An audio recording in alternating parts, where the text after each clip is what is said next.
The vitriolic hatred of Nigel Farage and Donald Trump has revealed far more about the haters than their targets. Donald Trump and Nigel Farage have a number of things in common. In their different styles, they reintroduced plain speaking into the world of public discourse.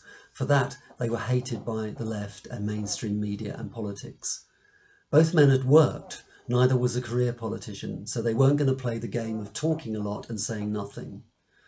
And although their own lives might be far removed, they understood the feelings and concerns of blue-collar workers, of ordinary people, in a way that most career politicians never have and never will. For that, they were hated.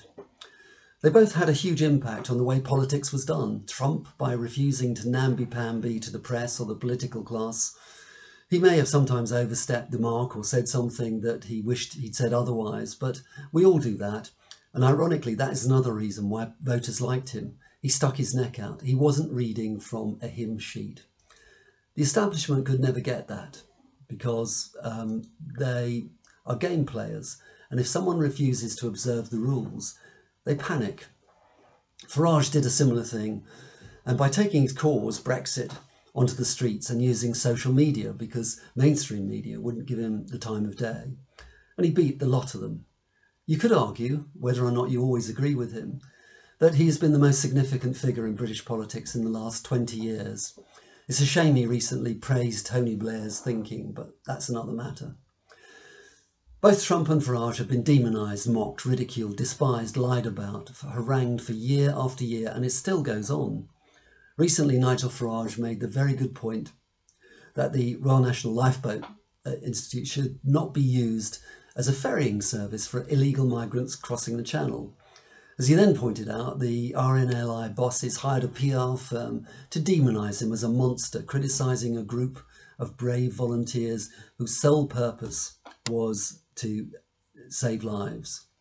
And The Guardian, who else, gleefully and predictably waved this hate banner. It was complete tosh. That is not what he said. But who cares when you're out to get someone? But they didn't before, and they won't this time. The US mainstream is still terrified that Trump might make a comeback, so they continue to vilify him. And whether he actually lost the election is also worth considering.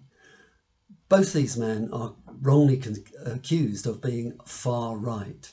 Indeed, far right is a knee-jerk phrase used by so many people to criticise anyone who isn't a woke on a stick. And these people who use this term as a term of abuse usually have no idea what far right really means. And they seem to have no idea of the dangers of the far left. 65 million murdered in China, 20 million in Russia, a quarter of the population murdered in Cambodia, in Romania, former Yugoslavia. That'll do for starters. The first response I always had to people in the UK who, throughout his presidency, neurotically demonised Donald Trump was, "Where have you been for the past 245 years? Because America has been independent all of that time. So what makes you so hysterical about who is chief executive of another country? It's none of your business. And anyway, why aren't you as hysterical about the Saudi government, the Iranian government, the Chinese government, the atrocities committed by rogue governments all over the world? I'll tell you why. It's because you live in a bubble, because we live in a Euro-American shrivelling sense of reality which is created and policed by an ever-closing circle of propagandists. You look out and you think you see the world, but you don't. What you see is a simulacrum of reality, a hologram. What passes for news is a litany of regurgitated Euro and Anglo-American sound bites. The demonisation of Trump and Farage shows how facts and information are gone. That world is gone. Unsupported opinion and feelings are the only political currency allowable in the woke zeitgeist we now inhabit. For several years I did a little one-man show at the Edinburgh Festival. What was predictable was that there would be at least 3 shows about Donald Trump. They were essentially the same show, with someone in an orange wig, with everyone falling about laughing. Were they funny? Well, it didn't matter. because people were conditioned to laugh at Donald Trump. So the shows were simply a Pavlovian exercise of prompt and response. And the same with a lot of very poor stand-up comics making the same joke over and over again. This wasn't satire, it certainly wasn't wit. It was more like that old fairground amusement where you put a penny or sixpence and a laughing policeman or sailor, a dummy in a glass booth, would laugh for half a minute. It was mechanical. I've talked to a lot of people in recent years, and if you ask them what they know about Nigel Farage, they often say, well, he's far right and he's a racist. I ask what they mean by far right, and it's usually pretty clear within a few seconds that they have no idea, except the words fascist and Nazi come up alarmingly often, just to add to the confusion. I ask for examples of racism, and they say something like, well, he doesn't like immigrants. Ask for examples of him saying anything like that. They can't find any. Why? Because there are none.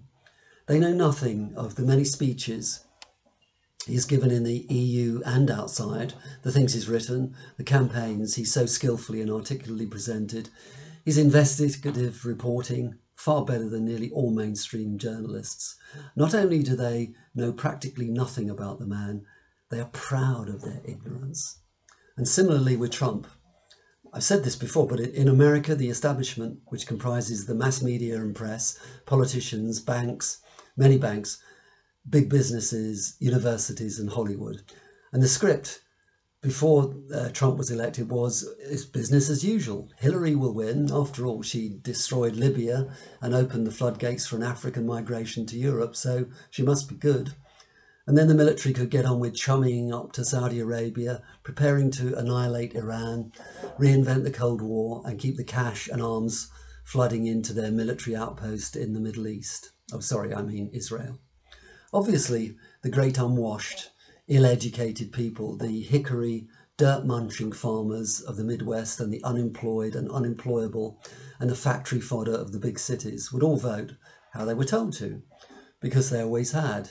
Because that's how things work, of course, just as in the UK over Brexit. The establishment, them, tell us what to think, how to think, what to do and when to do it. They control just about all the mass media, TV, the press, the organs of opinion, the values propagated in film and theatre and TV. So how could we possibly think for ourselves? Except that didn't happen in both cases, Brexit and the American election. The majority voted for Donald Trump. Shock, horror, outrage. They even planned to impeach him before he was inaugurated. How dare the narrative be changed? Whose fault is it? Well, probably the Russians had something to do with it, and Hillary liked to blame Brexit just for good measure. The truth is that ordinary people, and no one is really ordinary, but presumably decent people who, despite all views to the contrary, could think for themselves and didn't believe the avalanche of propaganda dumped on them daily, they'd had enough. Enough of being told what to do by a class they no longer trusted. The arrogance of the establishment had driven the majority of voters into the arms of Donald Trump. And still, years later, they are punishing those voters. They still fear Trump. Tell them that Clinton first broached the idea of building a wall to stop illegal immigrants from Mexico and they won't listen. Say that Obama first sent troops there and they won't listen. As with Farage, most Trump haters know little or nothing of what he did and said during his term of office. Again, they are proud of their ignorance. How many know that Trump refused to accept the $400,000 a year presidential salary, while Obama increased his personal wealth to over $40 million? It might have doubled by now. Holding the highest executive office in the land, in the US and the UK, is not meant to be an opportunity to create a private fiefdom and a gravy train that you can ride for the rest of your life. But this is precisely what the Bushes, the Clintons, Blair, Obama did. Trump did the opposite. Obama is the only president to leave office with the economy in a worse state than when he entered it. Under Trump, America gained 7 million new jobs. Unemployment reached the lowest in half a century. Although then, of course, COVID impacted on just about everything. When Obama left office, Joseph Dunford, chosen by Obama in 2015 to be the chairman of the Joint Chiefs of Staff, said Mr. President, we've been at war throughout your tenure. That's a period longer than any other American president. He launched airstrikes, military raids in at least 7 countries: Afghanistan, Iraq, Syria, Libya, the Yemen, Somalia and Pakistan. Troops were never really withdrawn. Military activities, often illegal, were simply carried on by drones with targeted killings or private security firms, paid mercenaries. Conversely, Trump did work hard to keep his promise of withdrawing troops from Syria and Afghanistan. But the key moment was when he delivered a public rebuke aimed at the industrial military complex. And he said it was, and I quote, "one cold-hearted globalist betrayal after another," that military leaders in the US were in cahoots with arms manufacturers to keep wars going and start new ones because it kept the budget high. You can criticise him for still maintaining a high-profile arms trade to countries like Saudi Arabia, but that's no more than many countries, including the UK, do. The point is, he publicly called out the military and the arms industry. And my own view is that that is when they decided to get him, one way or another. No other American president has ever done such a thing, or dared to. War, like a pandemic, means wealth to the big players. You criticise war profits and weapons sales at your peril in the modern age. What's noticeable is that while Trump was endlessly ridiculed as being stupid and ignorant, his replacement, Biden, is barely this side of dementia. They have put in office a man who cannot utter a coherent sentence, whose public gaffes would be hilarious if only he wasn't the leader of the free world. This is a man who couldn't put on his socks without assistance. He even makes Diane Abbott look like an intellectual giant, which takes a hell of a lot of doing. When he met Putin and presented him with an embarrassingly childlike list of things he mustn't do, the Russian president must have felt he was taking part in a care in the community scheme. And what does the establishment media say of this vacuum on doddery legs, this straw-headed puppet? Nothing. Zilch. They want inanity. It suits them because it means the agenda of destroying civilized society can continue. So the orchestrated hatred and character assassinations against Farage and Trump are actually a compliment to them, because it shows they were onto something in their very different ways. They touched a nerve, and if that lot hate them, they must be getting something right. And what the Farage and Trump haters have shown is how morally, ethically and politically bankrupt the left really is. It has nothing to peddle but hatred. And it also shows how pathologically neurotic and infantile the establishment has become.